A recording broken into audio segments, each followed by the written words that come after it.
They called me dead weight, so I gave them the mortgage bill and moved to Florida. I was folding towels in the kitchen when I heard them. Their voices were hushed, but I'd lived long enough to know when people were trying not to be heard. "You need to say something," Clara whispered, her tone tight with impatience. "Your mother can't live with us forever. She's not helping. She just takes up space. She raised you."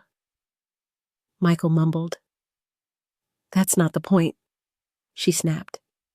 "We've got bills, stress, and she just sits there all day. She's dead weight." I froze. The towel in my hand slipped onto the counter. Dead weight. If you've ever been called a burden by people you gave everything to, leave a 7 below. They aren't the only ones who need to hear this. "I heard you," I said softly, stepping into the doorway. Clara flinched. Michael turned, eyes wide. "I'm Mom. That's not what she meant." He stammered. "It is," I said. "You just didn't think I'd be listening." They said nothing. I walked back into the kitchen, folded the last towel with shaking hands and placed it on the stack. My heart beat steady, slow, but strong. Before we go on, please take a moment to like and subscribe. Try to watch the videos as long as possible. By watching more often, YouTube will promote these stories to a larger audience, grow your channel, and bring you more interesting things. Let's start now. I had lived through far worse than words, but still, some words stay. That night at dinner, I spilled a bowl of soup. My hand trembled. Arthritis had been cruel lately, and the bowl slipped just as I set it down. "Seriously?" Clara hissed. Hot broth soaked the tablecloth, dripped onto her lap. "I'm sorry," I murmured, reaching for a napkin. Before I could move, she slapped my hand away, then slapped my face. It wasn't the sting that hurt. It was the silence that followed. Michael just stood there. He didn't yell. Didn't ask her what she thought she was doing. He just looked at me, then looked away. It was in that moment I realized he wouldn't defend me. Not even against this. Then came the sound of a door opening. Mom Ann's voice. My daughter. My youngest. The one I hadn't seen in over a year. She stood at the threshold, suitcase still in hand, face stunned. She had just come from signing her divorce papers. I knew this because she had called me 3 days ago, crying so hard she couldn't breathe. She saw my red cheek, the spilled soup, the way I was holding myself together with nothing but shame. Then she saw Clara, and she didn't hesitate. The slap echoed. Clara staggered back, stunned. "You touch my mother again, and I will break both your hands," Anne said through clenched teeth. Michael jumped up. "What the hell? Anne, you don't live here. You don't get to come in here and act like some hero." Anne turned, slowly. "You let your wife hit Mom and said nothing. You let her call Mom a burden and just stood there like a coward." "She's not helping us," he snapped. "She just takes up space. Just like you. A divorced parasite who ran back to her mother the second life got hard." Anne recoiled, like he'd hit her too. "You're just like her," he spat. "Both of you. Useless." That's when I stepped between them. "Enough," I said. They both froze. I looked at Anne. "You're not useless." Then I turned to Michael. "And you're not my son anymore."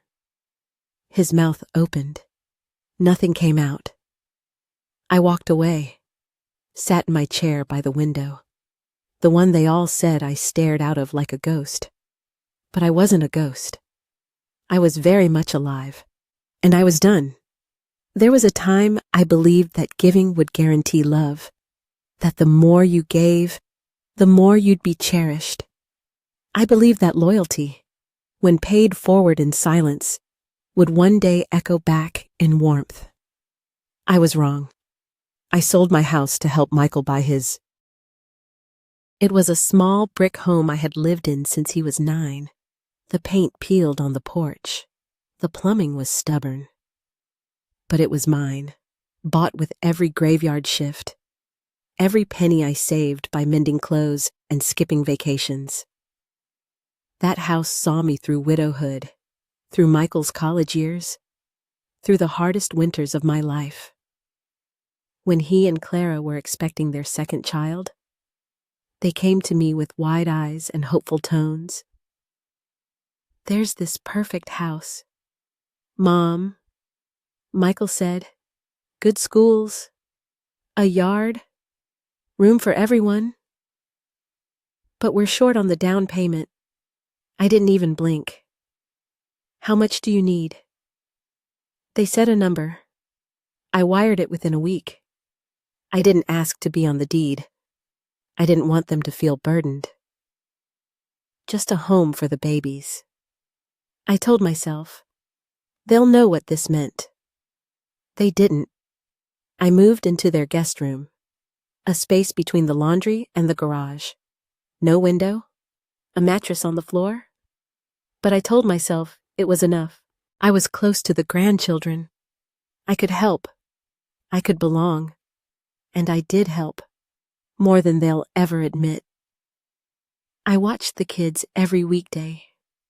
Pickups, drop-offs, fevers, nightmares, homework, bedtime songs. I cooked dinner most nights, washed their clothes, repaired ripped backpacks, never asked for a cent. Then one month, I noticed an envelope on the counter marked "Final Notice." The mortgage. Michael brushed it off. Clara had to leave her job early. Things are tight for now. So I paid it, quietly. I set up a monthly payment to cover half the mortgage. Never told them. I didn't want to embarrass him. He was my son, month after month. I paid, and they never asked where the money came from. Maybe they didn't care? Clara changed. Slowly. At first it was small things. Rolling her eyes when I offered to make lunch, correcting me sharply when I told the kids old family stories. "Mom, don't confuse them," she'd say. "They're learning a different way now." Then came the bigger things. "I think we need more space," she said one afternoon, glancing at the toys cluttering the living room. "Maybe if the guest room were open, we could turn it into a playroom." I said nothing, just nodded and gathered my knitting. Another day, I overheard her on the phone. "No, she doesn't pay rent. But she eats, uses water, electricity. It adds up." And once, while handing me a shopping list, she added, "Might be nice if you started picking up your own groceries. I mean, you do eat a lot of yogurt." Michael never said a word. When I looked to him for comfort, he looked away. The worst part, I kept trying. I baked her favorite bread, even after she called my recipes dated. I folded her laundry when she left it in the machine for days. I sewed buttons on her blouses when they popped. She never noticed. And when she did speak to me, it was to remind me, "You're lucky we have space for you. Not every family does." She said that more than once, as if the thousands I gave, the meals I cooked, the nights I sat awake holding her crying child, were all a favor I should thank her for. And Michael. My sweet boy who once built me birthday cards from macaroni. He just let her. He stood beside her, silent. One evening, I burned the rice. Clara walked into the kitchen, sniffed the air, and laughed. Well, I guess you really are getting old. Michael said nothing. I sat down on the back steps that night, the Florida heat pressing into my skin, and stared at the horizon until it blurred. How many times had I given them the last slice, the warmest blanket, the best part of me? I thought of the house I gave up, the porch swing, the daffodils. My name, carved into the beam inside the pantry right beside Michael's in messy fourth-grade letters. Gone. Given away. Still, I stayed. Because mothers stay. Even when they're treated like furniture. Even when their kindness is repaid with contempt. Even when their name is no longer spoken with reverence, but as an inconvenience. But something had shifted in me the day Clara slapped my hand away from the soup. The moment her fingers met my face. The second. Michael didn't move. That shift turned into resolve. And that resolve would lead me to do something I never thought I had the strength to do. I called the bank on a Tuesday morning. It wasn't dramatic. I didn't cry. I didn't even raise my voice. I simply confirmed what I already knew, that my name was still listed as the payee on the monthly mortgage, even though I wasn't on the deed. They pulled up the file. The woman on the other end was polite. Too polite. The way people are when they're reading numbers that don't make sense. Yes, Mrs. Harper, it looks like you've been making the partial payments since July, and also an additional lump sum last December. That's correct, I said. And would you like to continue these payments? No, I said. I'd like to stop today. Silence. I'd also like the remaining balance, all future communications, and every financial document going forward, redirected to the homeowners. Michael and Clara Harper? She paused. Of course, I can finalize that request today. Please do, I said, and email me a copy of the confirmation. I hung up, opened my laptop, and printed the letter the bank sent just 2 hours later. I folded it neatly and slid it into an envelope with the final receipt of my last payment. That afternoon, I made soup, lentil, Michael's favorite once upon a time. I baked bread. I set the table. I placed 3 plates out, and in the center of the table, I laid the envelope beside the salt shaker. When they arrived home, I greeted them like nothing had changed. Clara walked in first, pulling off her heels and dropping them on the floor. As usual, Michael followed, his phone still pressed to his ear. Dinner was quiet. The clink of cutlery, the ticking wall clock. When the plates were nearly empty, I reached for the envelope and placed it between them. What's that? Clara asked without looking. I wiped my hands on my napkin. That, I said, is the last mortgage payment I will ever make. She blinked. Excuse me, I turned to her.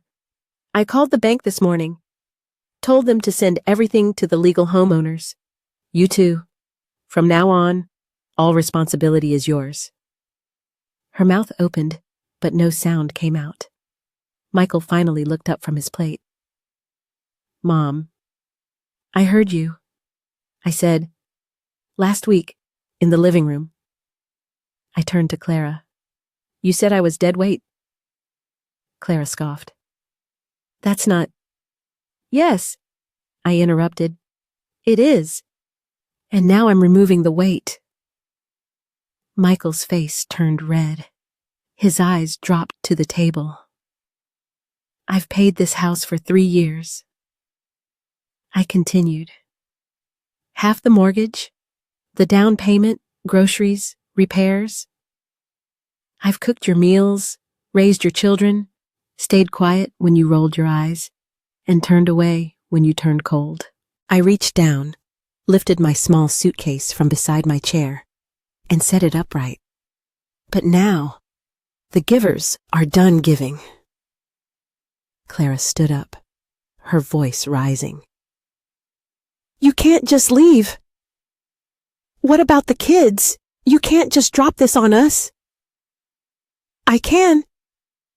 I said, and I am. Michael looked like a boy again, one who'd done something wrong and didn't know how to undo it. Mom, please, just let's talk. I turned to him. My son, you let her slap me, I said, low and calm. You let her call me names, and when your sister stood up for me, you called her trash. You stood behind her every time, even when you knew she was wrong. His eyes filled with tears, but not a word came out. I'll be gone in the morning, I said. You'll get the keys back. You can convert the guest room. Do what you like. Where will you go? He whispered. I smiled. Where I'm not dead weight. I wheeled my suitcase to the bottom of the stairs, climbed up slowly to gather the last of my things, a few sweaters, a photo album, and my late husband's watch. That night, I slept like a stone. In the morning, before the sun rose, I brewed coffee for myself one last time in their kitchen. I placed my house key on the counter. No note, no goodbyes. Just the click of the door behind me and the long, quiet walk toward freedom. I didn't tell anyone I was leaving. I packed what I needed, a week's worth of clothes, my birth certificate, my pension papers, the recipe box with my mother's handwriting, and the photo of Michael and Anne as toddlers in the backyard, mouths sticky with watermelon. I left the house key on the kitchen counter next to a cooling cup of coffee. One last act of routine. No farewell note. At 5:40 a.m., I rolled my little suitcase down the street to the bus stop, the wheels clicking softly against the pavement. The morning air was thick with quiet. A neighbor, watering his lawn, waved. I waved back. He had no idea I was disappearing. The Greyhound bus was half full, the vinyl seats cracked with time. The air stale, but not unkind. I sat near the window and watched the city shrink behind me, the place where I had lived like a shadow in someone else's house. I didn't cry. There was nothing left to grieve. I rode through Georgia's sleepy hills into the warm breath of the South. Hours passed in silence. I ate saltines from my coat pocket. I wrote a few lines in my journal, then stared out at the endless fields. I thought about Aunt, the daughter I hadn't seen in over a year. She lived in Sarasota now. Last time we spoke, she was whispering through tears. I think I'm done. I just don't know how to leave him. I knew that voice. I had once used it myself. When I finally arrived, the air in Florida felt different, softer somehow, even in the heat. I stepped off the bus into sunlight and cicadas, my suitcase bumping behind me like an old friend. Anne lived in a modest apartment complex just outside town. I walked the last 2 blocks. Her building was beige, with chipped railings and a cracked sidewalk. I climbed the stairs to her unit, knocked twice, and waited. When she opened the door, her breath caught. "Mom," she whispered. She looked thinner than I remembered. Her eyes were tired, her lips swollen beneath a faint smear of makeup. She had always been good at covering bruises. She wasn't wearing her wedding ring. Neither did she. We just looked at each other.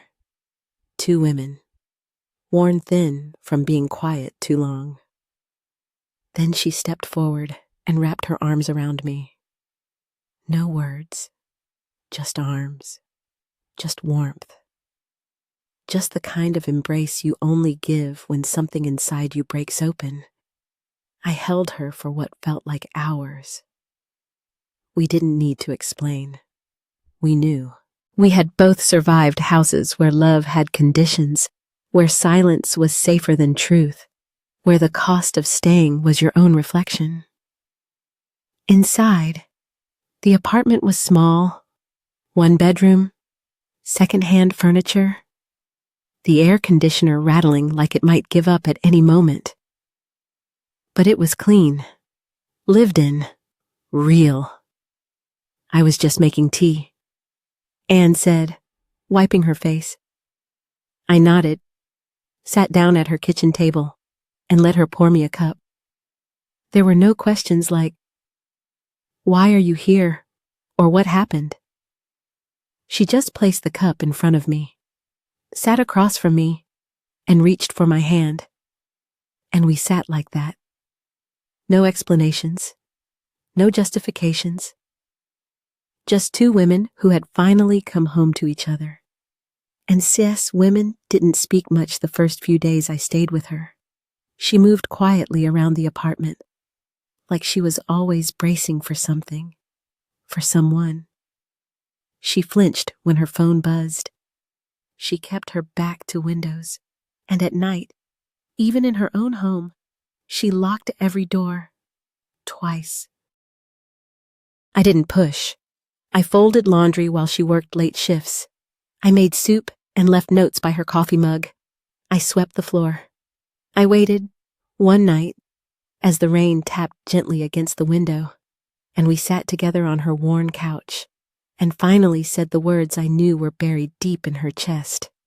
He calls me garbage. I turned toward her, but she wasn't looking at me. She stared at the floor like she couldn't bear to see my face. "Not just when we fight," she whispered. "All the time. When I forget to take out the trash. When dinner is late. When I speak too softly. Too loudly. When I breathe wrong." Her hands were clasped in her lap, knuckles white. "He took my car keys last month. Said I didn't deserve to leave. That if I left, no one would take me back. That even my own mother wouldn't want me." She looked up at me then, eyes filled with something far deeper than sadness. Was he right? My throat tightened. I reached for her hand. It was cold, trembling, so different from the small fingers I used to braid hair for before school. "He's wrong," I said firmly. "He was always wrong." Her lip quivered. She tried to speak, then broke down instead. She sobbed into my lap like a child again, and I stroked her hair like I had when she was 5 and afraid of thunder. That night, she told me everything. How the bruises weren't always from falling. How he checked her phone every night. How he once made her kneel on the bathroom floor for an hour because she bought the wrong kind of milk. How she stopped laughing 2 years ago and hadn't noticed until now. I didn't cry. I just held her.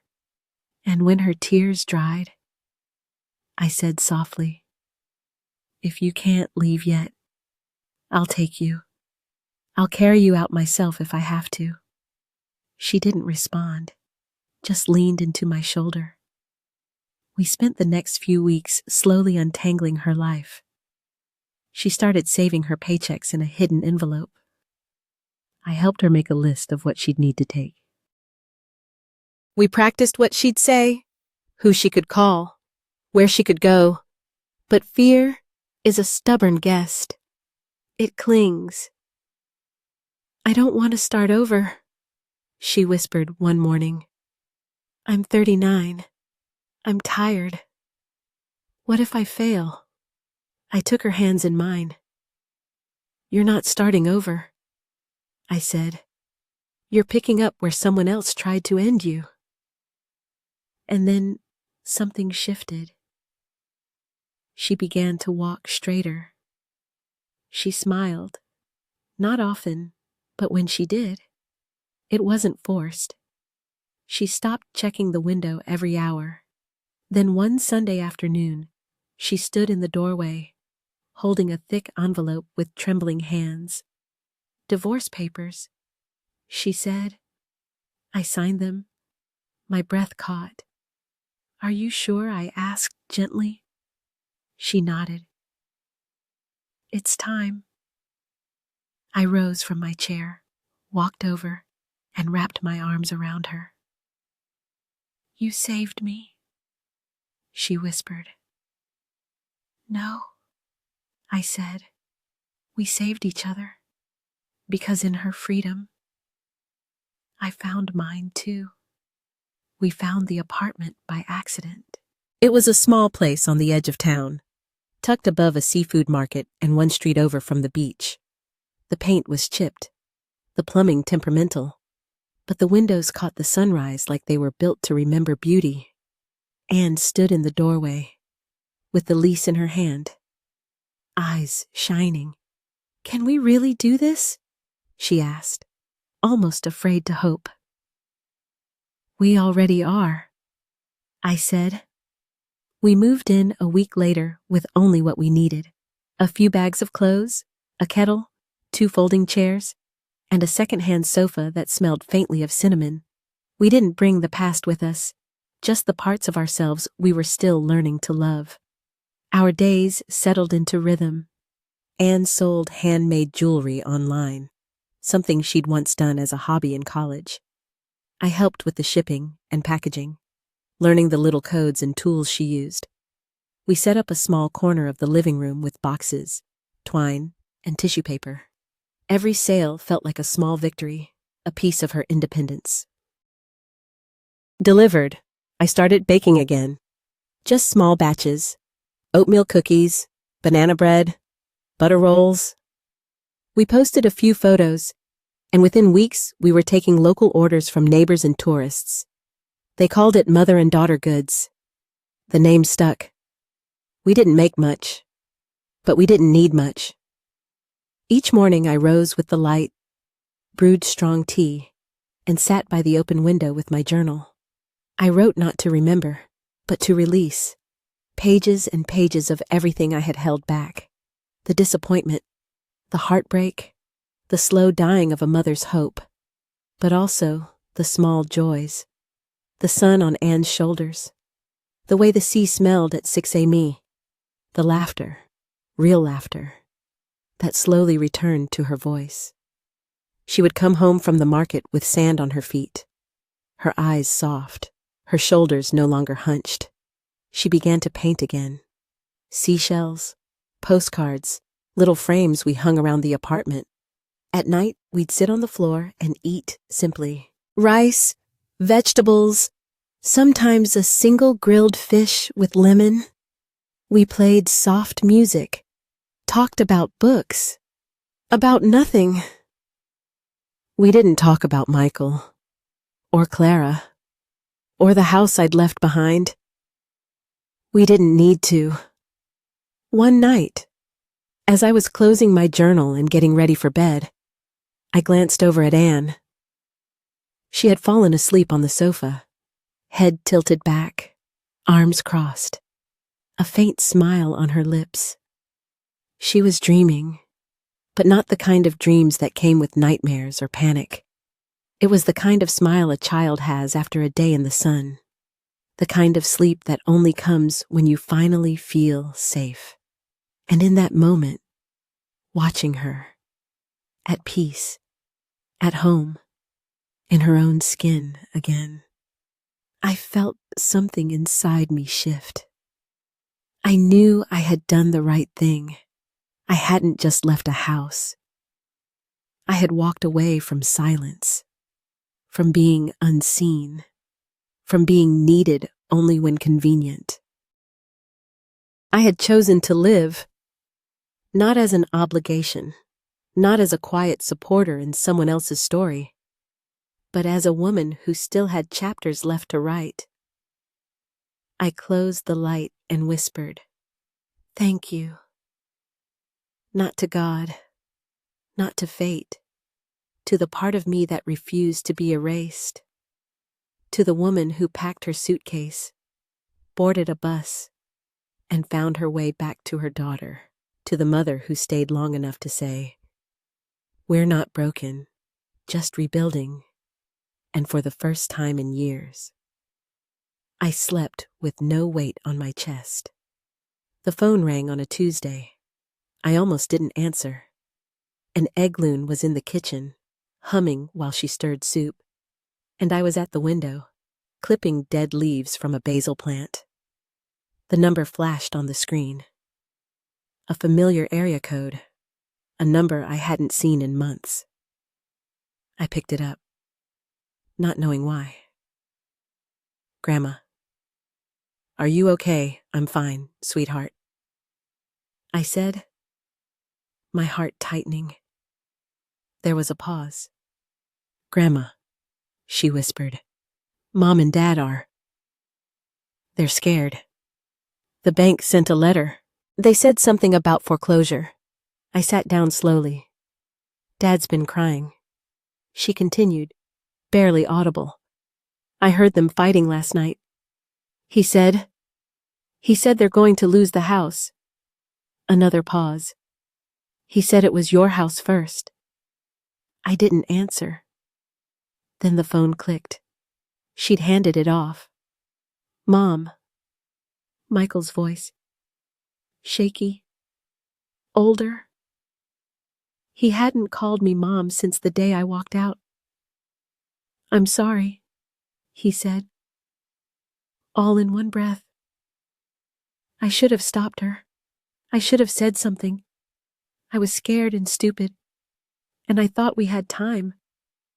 I thought, "Why are you calling me now?" I asked. Not cold, just quiet. He didn't respond right away. "I need help," he finally said. "We need help. They're going to take the house. I tried to fix it, but it's too late. And I know I don't deserve to ask, but please, come back. We can make space for you again. Clara." I laughed once. Soft. Sad. He stopped talking. I took a deep breath. Looked around the little apartment that smelled of lavender and lemon, where the walls were thin, but the air was warm. "Michael," I said gently, "do you remember the day Clara called me dead weight?" His breath caught. "Yes." "Do you remember what you did?" Silence. "Nothing." I answered for him. "You did nothing, and then you called your sister a leech.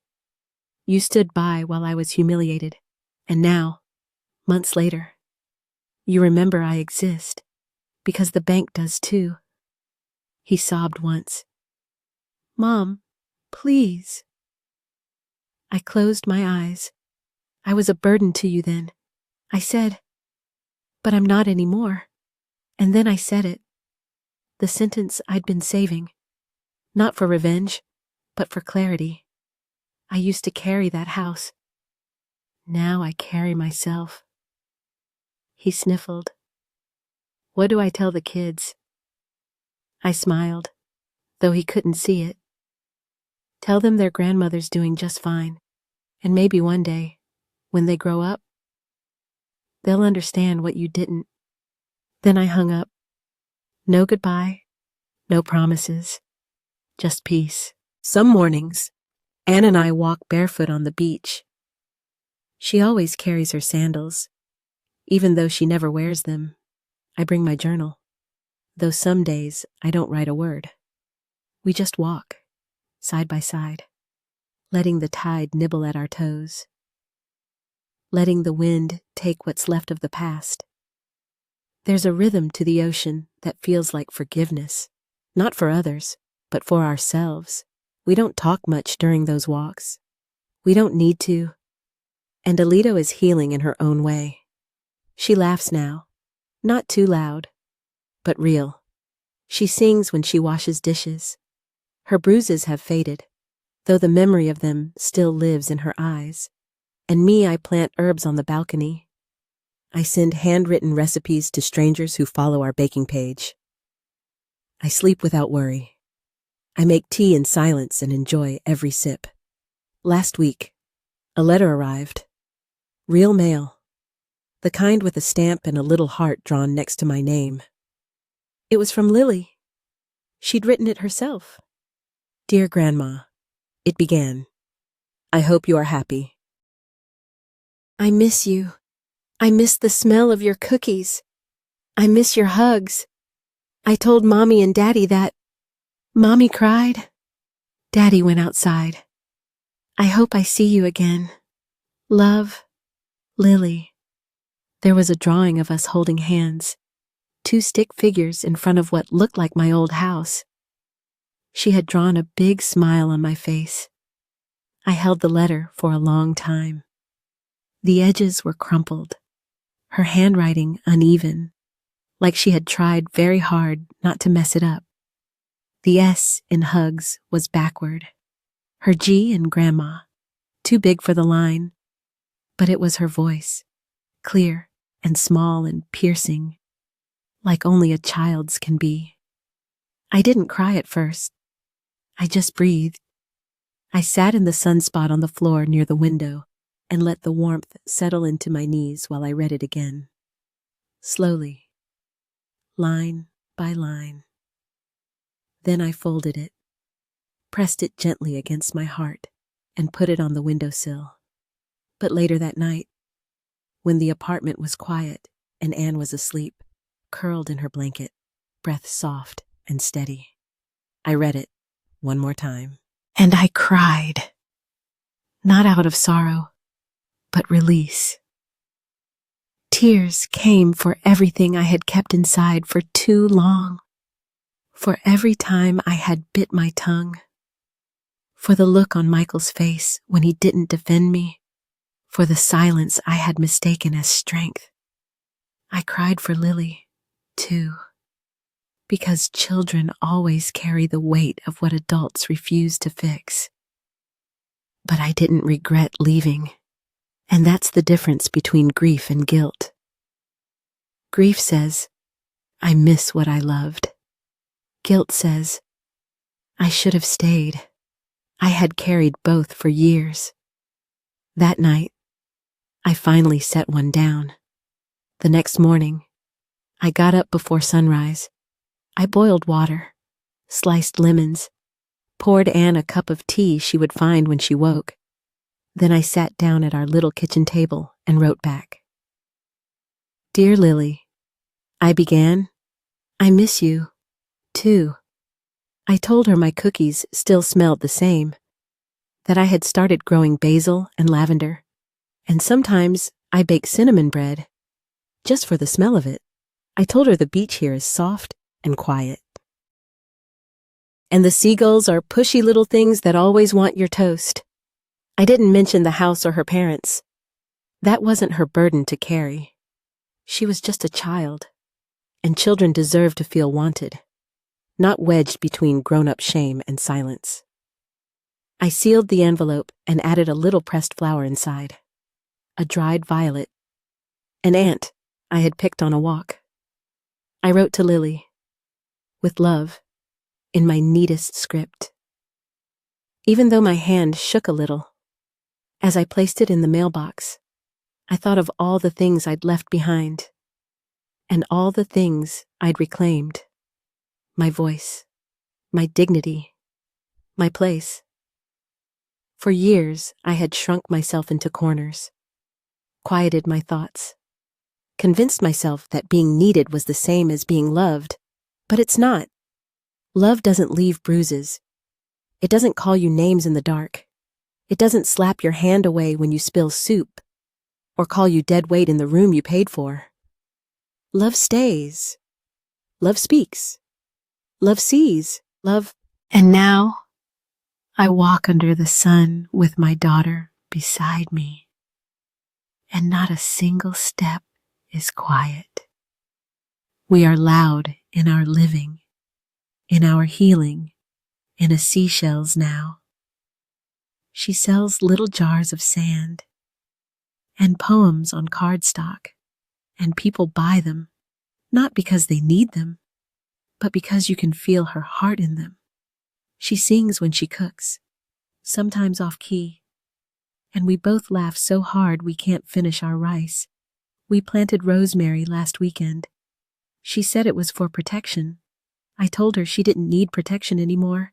She has herself now, and me. Sometimes we sit on the porch and play old music. She reads me articles she finds online, and I tell her stories I'd never had the voice to share before. I used to live like a shadow, apologizing for taking up space. Now I take up space, joyfully, deliberately. My laughter fills the kitchen. My words take time. My memories matter, because I matter. I am not a burden. I never was. And if someone says otherwise, that's their weight to carry. Not mine. Years passed, and the little apartment by the sea became more than just a refuge. It became a launch pad. And Elisande, I didn't just survive. We lived. We learned to say yes to things we'd once been too tired, too sad, or too scared to try. We took small road trips at first. Just an old paper map, folded too many times, a thermos of coffee that always tasted slightly of cinnamon, and the radio turned low, playing songs that reminded me of youth. We drove through sleepy towns with crooked porches, into hills where fog kissed the treetops. We visited the Smoky Mountains in spring, flowers blooming like they had something to prove. We wandered through Savannah in the fall, where the sidewalks told stories if you listened. And once on a wild whim, we flew to Oregon just to see the lavender fields bloom. Rows and rows of purple stretching toward the sky like it owed them something. We laughed in motel rooms with leaky faucets and thin walls. We danced under gas station lights when the music was just right. We took blurry photos with strangers and slept under stars in places where no one knew our names. We weren't healing. We were blooming. We became women who collected experiences, not apologies, who told stories, not excuses. Each place we went, unbrought a new sketchbook. I brought my journal. In those pages, we didn't write about what we lost. We wrote about who we had become. She drew sunsets and bridges, hands and shadows. I wrote about the sound of her laughter, about the smell of a bakery in Mississippi, about the woman I saw in the mirror who no longer apologized for aging. Sometimes we mailed Lily postcards with no return address, just notes about seagulls and sunrises, stickers of fish, drawings of flowers. We didn't know if she ever got them. But we hoped. We had made a home from nothing. And for the first time in a long time, we felt rich. But the past has a way of chasing you. Especially when it starts crumbling. One humid afternoon, I was kneading dough for a small batch of honey rolls. The window was open, the curtains fluttering, and the air smelled like salt and cinnamon. The phone rang. A number I didn't recognize. I let it go to voicemail. Then Anne's phone buzzed. Same number. Neither of us moved at first, just looked at each other. then another call, then a voicemail, then silence, and finally picked up her phone, tapped the screen, and pressed play. It was Michael. His voice was different, hollow, urgent. "Ma man, it's bad." His breath shook. "Clara and we made some mistakes. Gambling, some debts. We're being evicted. It's all falling apart. We don't know where to go." He paused. A long, choking silence. "Please, just call back. Please." He didn't sound angry. He didn't even sound ashamed. He just sounded lost. I looked at Anne. She didn't say a word. She opened her phone, blocked the number, and set it down. I did the same. There was no rage between us. No glee. No revenge. Just a shared stillness. A silence that spoke louder than shouting ever could. We didn't need to talk about it, because the truth was simple. We had given them more than money, more than shelter, more than we should have. We had given them chances. We had given them years. We had given them ourselves. And when they had the chance to choose kindness, they chose power. When they could have stood up for love, they chose silence. Now they were drowning in the weight of their own making. And we had learned to swim without them. Sometimes I wondered if Clara still had the same tone when she spoke to service workers. If she ever looked back at that kitchen and remembered the woman she slapped. If Michael ever opened the pantry and thought of the macaroni pictures he used to make me for Mother's Day. I wondered, but only briefly. Because those thoughts were theirs to carry now, not mine. Let the past chase its own shadow. Let the guilt sit in rooms where we no longer live. We had sunrises to catch, miles to go. We were no longer part of that story. We had written new ones, of road maps and rooftop breakfasts, of beachside markets and laughing until soup spilled on our knees. We had become the women they never believed we could be. Free. And that's the thing no one tells you. Forgiveness isn't always loud. Sometimes it's a quiet morning with tea in hand, where you finally breathe without waiting to be heard again. We forgave, not because they deserved it, but because we deserved peace. We just didn't return. There was nothing left to fix, nothing left to explain, and no one left to apologize to. If someone ever called you a burden, if they sighed when you entered the room or looked past you when you spoke, or rolled their eyes when you asked for something small, I want you to stop whatever you're doing and hear me now. You are not too much. You are not in the way. You are not the reason things fell apart. You are not dead weight. You are breath. You are memory. You are presence. You are the one who stayed up when no one else would. The one who paid the bills no one saw. Who kept the house warm, the meals hot, the doors open. Even when your own heart was breaking, you are a library of love and labor. Every wrinkle a story, every scar a receipt, every silence you've held a vault of strength. This world wouldn't survive without. You are not useless. You are not expired. You are not furniture to be shuffled when it's convenient. You are a witness to time, a vessel of wisdom, a survivor of silence.